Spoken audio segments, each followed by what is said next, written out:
All right, so here we are in section 10.7 on complex numbers. So our objectives are introducing the imaginary unit in standard form, adding, subtracting, and multiplying complex numbers, calculating powers of I, finding complex conjugates, and finally dividing complex numbers. So the properties of the imaginary unit I. So I is equal to the square root of a negative 1, and I squared is equal to a negative 1. So the expression square root of negative a, actually, if a is greater than 0, is going to be I times the square root of a. Because what we can do is we can say, use this piece here and say that's equal to square root of a negative 1 times the square root of a. Square root of negative 1 is I, so then that becomes I square root of a, which is what we have here.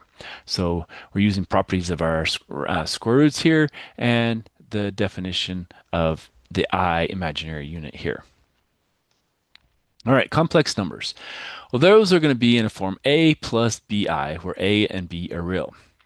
Now we have real numbers, which is a plus bi, where b is equal to 0, and so basically there's no imaginary part. And then we have the imaginary numbers, where b is not equal to 0, which means we have an imaginary part. Now with real numbers, we can have rational numbers, which are like 3, 2/3, 0, negative 1/2, things like that, which they have a actual fraction or they are a terminating decimal if you divide, or they repeating decimal, in this case 2/3. And then we have irrational numbers, which is like square root of 3, pi, cube root of negative 11.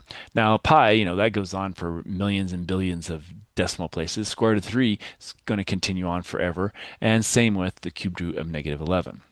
Now, with imaginary numbers, we have pure imaginary numbers, and that is when we have a is equal to 0 and we just have b times I. Okay, so that's a pure imaginary number. All right, so what we're supposed to do is write each square root using the imaginary I.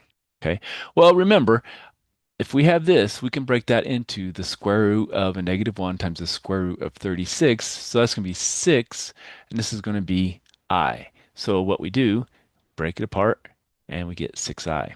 Okay, same thing happens here. We pull out that negative square root of 1, we get I, and then square root of 15. Here, we're going to again pull out the I, and we have square root of 45. But guess what? That's equal to the square root of 9 times 5. So we can say actually 3I square root of 5. So then that would be our final answer at that point. All right, so let's stop there and we'll come back for some more.